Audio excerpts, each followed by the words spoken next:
কমিটির ঘোষণা অনুযায়ী আগামীকাল উত্তর ফটিকছড়ির 3 ইউনিয়নে সর্বাত্মক হরতাল এবং অবরোধ। আমাদের দাবি একটাই, আমাদের দাবি একটাই। আপনারা নিশ্চয় অবগত আছেন যে 6টা ইউনিয়নকে নিয়ে থানা ডিক্লেয়ার করা হয়েছে। অনেক আগে থেকে সচিব কমিটির মিটিংয়ে সুয়াবিলকে বাদ দেওয়া হয়েছিল, যেহেতু সুয়াবিল ফটিকছড়ির দক্ষিণ অঞ্চলে অবস্থিত। এরপরে 5টা ইউনিয়ন নিয়ে প্রস্তাবনা দেওয়া হয়েছিল। বুজপুরের এবং হারুয়ালছড়ির ফেসিস 2 চেয়ারম্যান মিলে, যারা গত আওয়ামী আমলে নির্বাচিত, তারা মিলে সরকারি আমলাদের যোগ সাজেশে উত্তর ফটিকছড়ি, বাগানবাজার, দাঁতমারা এবং নারায়ণহাটে যে গণশুনানি হয়েছিল, গণশুনানির রিপোর্টকে তারা হাইড করে, সচিব কমিটির রিপোর্টকে তারা হাইড করে, বিভিন্ন সরকারি কর্মকর্তারা উপজেলা গঠনকল্পে যারা সংশ্লিষ্ট ছিল তাদের পূর্ববর্তী রিপোর্টকে হাইড করে তারা মিথ্যা তথ্য দিয়ে উত্তর ফটিকছড়ি থানা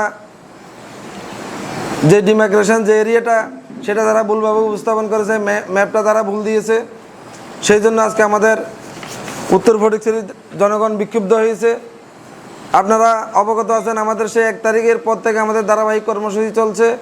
গত 10 তারিখ ঢাকাতে একটা সংবাদ সম্মেলন হয়েছে, সাথে সাথে সুয়াবিলবাসী চট্টগ্রাম প্রেস ক্লাবে একটা সংবাদ সম্মেলন করেছে। বুধবারে বিভিন্ন এলাকায় গণসংযোগ, মাইকিং এবং জনসচেতনতা সৃষ্টির লক্ষ্যে বৃহস্পতিবারের গণসমাবেশকে এবং হরতাল অবরোধকে সফলতার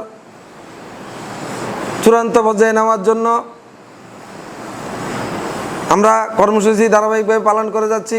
তারই ধারাবাহিকতায় আমরা প্রয়োজন মনে করেছি আমাদের উত্তর ফটিকছড়ির উপর দিয়ে, যেহেতু ইন্টার ডিস্ট্রিক্ট রোড, জেলা সড়ক, এখানে দেশের বিভিন্ন প্রান্তের লোকজন যাতায়াত করে, মানুষের যেন অসুবিধা না হয় সেটা বিবেচনা করে আমরা আজকে সাংবাদিক ভাইদের সামনে অবগত হয়েছি। আপনাদের মাধ্যমে প্রশাসন সহ সর্বস্তরের জনসাধারণকে আমরা জানিয়ে দিতে চাই, আমাদের যৌক্তিক দাবি আদায়ের লক্ষ্যে বিগত 2 সপ্তাহ আমরা ধারাবাহিক আন্দোলন সংগ্রাম করার পরে আগামীকাল আমাদের ঢাকার যে সমন্বয় কমিটি আছে, কেন্দ্র ঘোষিত